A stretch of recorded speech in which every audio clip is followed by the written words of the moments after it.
നിങ്ങൾ മനുഷ്യൻ ഗുളിക വിഴുങ്ങുന്നതല്ലേ കണ്ടിട്ടുള്ളൂ, നായ ഗുളിക വിഴുങ്ങുന്നത് കണ്ടിട്ടില്ലല്ലോ. ഇന്ന് നമുക്ക് നായ ഗുളിക വിഴുങ്ങുന്നത് കാണാം. നമ്മുടെ ഡോറയുടെ വിരയിളക്കൽ ചടങ്ങാണ് ഈ കാണുന്നത് കേട്ടോ. ചെറിയൊരു ചടങ്ങല്ല, ഇച്ചിരി പാടാണ്. എങ്ങനെയാണെന്ന് നോക്കാം. ഡോറയ്ക്ക് 50 kg വെയിറ്റ് ഉണ്ട്.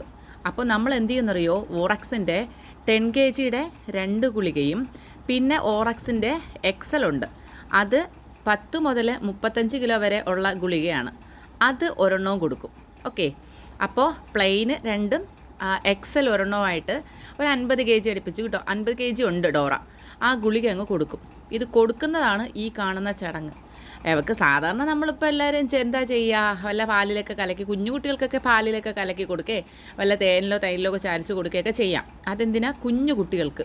ഈ ആനച്ചിക്ക് എത്ര എന്ന് പറഞ്ഞിട്ടാണ് കലക്കാൻ പറ്റുക, നമ്മൾ എത്ര കലക്കിയാലും അതിൻ്റെ കയ്പ് അറിയാൻ പറ്റും കേട്ടോ. അതുകൊണ്ട് ഇത് കുടിക്കൂല. അപ്പോൾ അങ്ങനെ ഗുളികകളൊക്കെ ഭയങ്കര വേസ്റ്റ് ആവുകയും നമുക്ക് നല്ല നഷ്ടമാണ് അങ്ങനെ കലക്കി കൊടുക്കുമ്പം. അപ്പോൾ നമ്മൾ എന്ത് ചെയ്യുന്നറിയോ, എല്ലാത്തിനും ഇതുമാതിരി പിടിച്ച് വാക്കകത്ത് ഗുളിക വെച്ചിട്ട് അങ്ങ് അകത്തോട്ട് തള്ളി വെച്ചിട്ട് നമ്മളൊരു 2-3 മിനിറ്റ് വായങ്ങ് നിറുക്കി പിടിച്ച് വെച്ചിരിക്കും. അപ്പോൾ അവർ വിഴുങ്ങും. നമ്മൾ അപ്പം തന്നെ കൈയെടുത്ത് അവർ തുപ്പും കേട്ടോ. അപ്പോൾ അതുകൊണ്ട് ഇങ്ങനെ ഇറുക്കി വെച്ചേക്കും. അപ്പോൾ പ്രത്യേകം ശ്രദ്ധിക്ക്, ഗുളിക വിഴുങ്ങാത്തവർക്കായിട്ട് ഇങ്ങനെയും ഗുളിക കൊടുക്കാം എന്ന് കണ്ട് പഠിച്ചു വെച്ചോ കേട്ടോ. എല്ലാവർക്കും ഇങ്ങനെയൊന്നും കൊടുക്കണ്ട കേട്ടോ. സ്വീറ്റിയും പിങ്കിയൊക്കെ ഗുളിക അങ്ങ് കൊടുക്കേണ്ട പാടേ ഉള്ളൂ. അപ്പോൾ വിഴുങ്ങലാണ്. അവിടെ കയ്പും മധുരമൊന്നുമില്ല.